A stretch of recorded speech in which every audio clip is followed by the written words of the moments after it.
Memphis, my TV. Look at that, boy.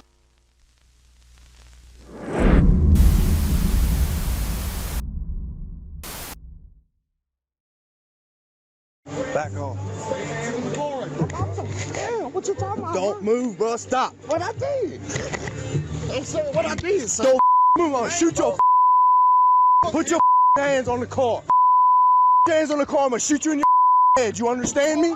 Don't you move. I'm gonna shoot you in your head. You hear me? Don't you move. All right, hold up, man. You hurt my arm. Stop. I'm saying what happened, man. Hold on, my hands is on the car. Taser. Get on the ground. Get on the ground. Pop him again, Howie. Hey, bro, get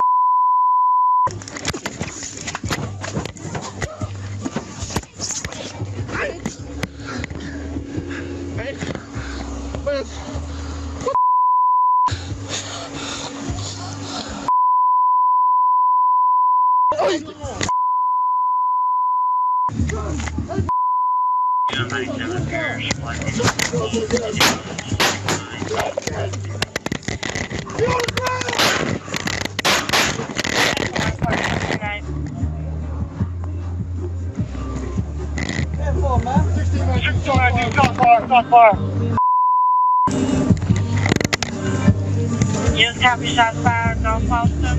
Where's your North Boston? First, I would like to thank everybody for coming out to the Enough is Enough rally. My name is Jennifer Kane. I'm the president and founder of Blind. Black Leaders Improving Negro Development is a grassroots organization here in Memphis dedicated to education, empowerment, and social advances to people of color. Right here beside me, I have the auntie, Miss Vita Washington Abusa, the auntie of Alton Sterling. Alton Sterling was killed in Baton Rouge in 2016 for selling CDs. Alton Sterling and Philando Castile was one of the main reasons why we shut down the bridge in 2016. Since the death of Alton Sterling, Michael Brown Jr., Emmett Till, Jordan Davis, Philando Castile, no justice have been served. Yes, the officer has been charged, 4 officers has been charged in the George Floyd case, but that's not enough. We need a conviction. You have Breonna Taylor in Louisville, Kentucky, has been killed since in March, and those officers are still on paid vacation. Nothing has been done, and from the looks of it, nothing will be done, because here recently they just killed another person, a local store owner in Louisville, Kentucky. Enough is enough. Families that I have talked to, that I have worked with, that I am working with to this day, is enough. Said it's enough. They're ready to take action. Action means making people uncomfortable. Lawmakers has to do their jobs. If you can't do your job, we the people can get you out. Voter suppression is real. People tend to take Martin Luther King and turn it to their own personal gain when it comes to voting, to get us in office. Yes, that's true. That's very true. But we forget about the main reason why he was fighting for us to vote, was to get on the jury pool to convict the white people for killing us. In 2020, we still not on the jury pool. Look what happened to Trayvon Martin, Walter Scott, Philando Castile, and so on and so on and so on. I don't know about you guys, but I don't want to tell my grandkids or my kids, I don't want to have that conversation with them on how to interact with the police and how to interact with white people. We passed it. It's 2020. It's time to put pressure on every lawmaker. Whether you're the mayor, congressman, House of Representative, city councilman, city councilwoman, whatever. If you cannot do your job to represent the people who you're supposed to be fighting for, we can and will get you out of office. It's time to put pressures on those lawmakers' neck. We have to make them uncomfortable in what's going on, because right now everybody's comfortable. That means we have to get out, get organized, go to their jobs, be at their jobs when they get there, when they go on lunch and when they go home. We are too comfortable in what's going on in 2020. So now, I'm going to let Ms. Vita speak. She has experienced what we are out here protesting of. I'm going to let her speak and let her voice be heard. Could you say your name again, please, and your title, please? Your name, please. Jennifer? Yes. Jennifer Kane, the president and founder of Blind, Black Leaders Improving Negro Development. My name is Vita Washington Abusali. I'm the auntie of Alton Sterling, who was murdered in Baton Rouge, Louisiana, by some racist police officers. I come to Memphis to stand in solidarity with Memphis. But I want Memphis to know, if Memphis don't stop arguing with each other, there's nothing gonna happen. You have to mend these fences, and you have to stand as one body, we. I moved to Minnesota, and as you see, we got justice in Minnesota. We're not done because nobody's in jail yet. The police officers are not in jail. So we're not done with Minnesota, but you need to learn from the things that you see. But first, it comes with unity. If you don't get along, then you're gonna fall. You're gonna keep on being separated. And it's just a few of us out here, and I can count 7 police cars.